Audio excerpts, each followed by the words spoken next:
Hello everybody and welcome to today's video. I want to do a bit of a compare and contrast video today because there are two games that I have been playing back to back that really stand out as being such a massive contrast to one another despite being so similar in so many other ways. And in looking at them side by side, it really speaks to something that I regularly discuss at digitallydownloaded.net and something that means a lot to me and my idea of video games as an art form. Those two games are Sumire and World's End Club. Now, I like both of these games a lot. I gave Sumire a 5 out of 5 on digitallydownloaded.net. You can go and check that review out right now. And while I haven't reviewed World's End Club just yet, I can say that it will be getting a very high score as well. It is a very good game that I have been enjoying a great deal, but it's not going to get quite the same high score as Sumire. And the reason for that is simple. World's End Club has this need to throw gameplay at players for some reason, and that really actually holds the entire experience back. Now, for people who don't know, World's End Club is a game from the creatives behind Danganronpa and Zero Escape, both of which are effectively visual novels. I know both of them have gameplay bits in them, but for the most part they're considered VNs, and for a good reason. World's End Club starts out in a very similar way with a very intriguing premise that was blatantly by these two people. You can tell immediately that this game came from the same aesthetic and mindset. After the intro though, things do take a bit of a U-turn, and while the narrative remains as compelling and full of mysteries as you would want from these creatives, the game itself starts to focus much more on being a puzzle platformer. The puzzle platforming is, to put it quite bluntly, not good.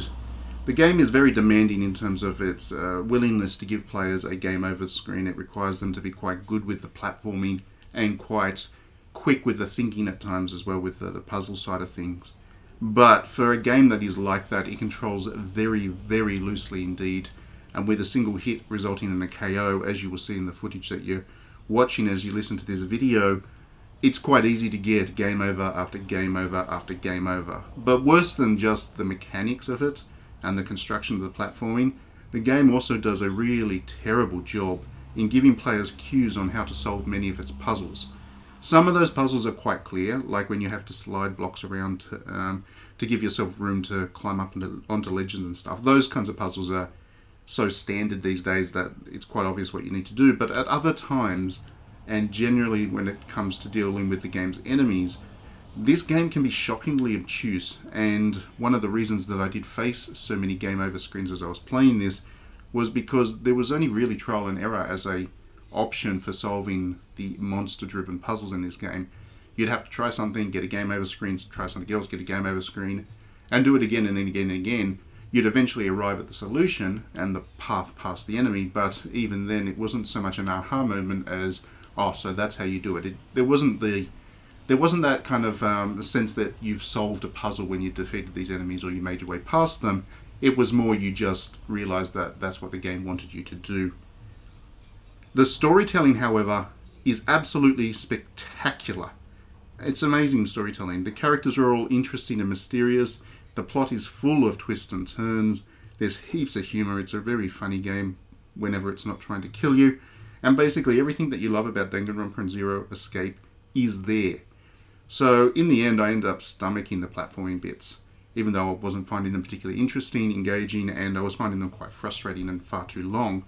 But I stomached them because I was really looking forward to what narrative would come at the end of those platforming sequences. But over and over and over and over again as I was playing this game, I found myself wondering why on earth the platforming stuff was there at all. With Danganronpa and Zero Escape, the gameplay bits that were there were directly related to the narrative and concept of the thing. So for example, in Danganronpa, you've got the courtroom trials because you're voting out one of your classmates to get killed with every time that you've got to do a trial. But that's because the game is all about game theory and deception. The courtroom trial, both in terms of its place in the narrative and the mechanics in the gameplay that was there, was directly enhancing and furthering the themes that the game wanted to convey. Meanwhile, in Zero Escape, you've got to solve all those locked room mysteries because the game narrative itself is a psychological puzzle box to be solved. That is the whole experience, and the gameplay actually enhances that by getting your mind thinking in the same way that the themes and philosophy want you to think. On the other hand, with World's End Club, vaguely I guess you could argue that because it is the story of a journey and platforming is a form of journey, there is a relationship between the gameplay and the themes of the game, but that's really not a good motif at all.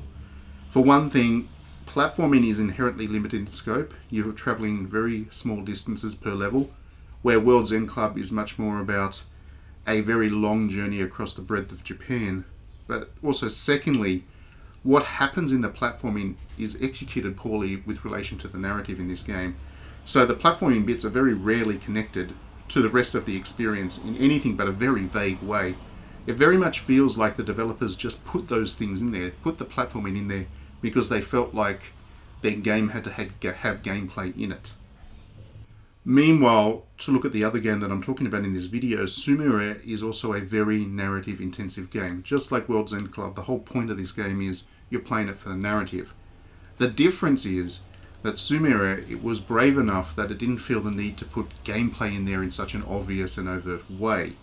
There are a couple of light moments of interactivity, but they're always over in the blink of an eye, and they're very much there in the service of the needs of the narrative itself. So, for example, early on, you do need to approach a shrine to do some praying, and you need to approach this shrine slowly, because the slowness of the action adds to the weighty atmosphere of the shrine. And I don't know if you've been to a shrine in Japan, but you actually feel that.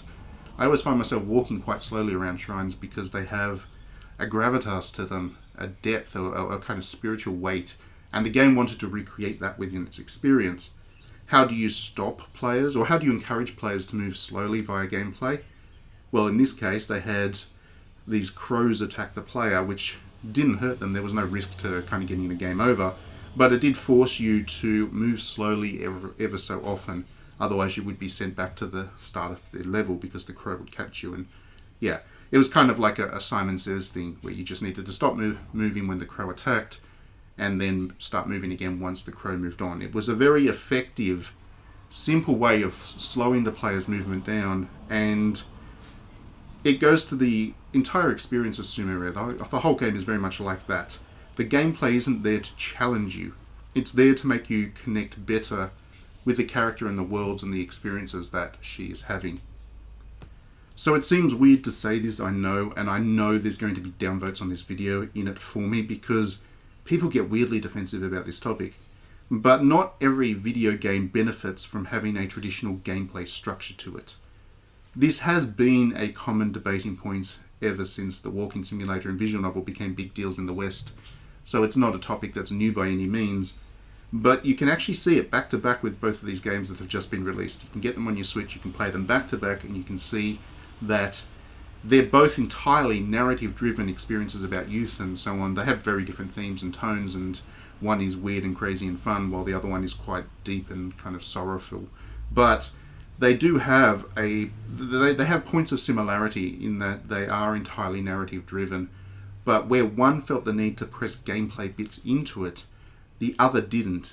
And there's a significant difference in that.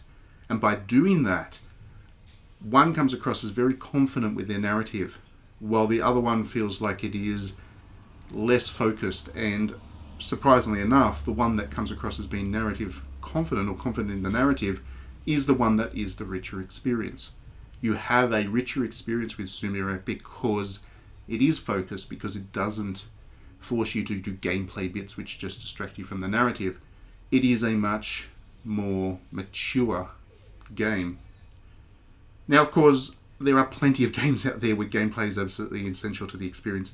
I'm certainly not suggesting that developers give up on gameplay, or that narrative-driven experiences become the only games we play. I like plenty of games that are gameplay-orientated, so this is not the point of the video.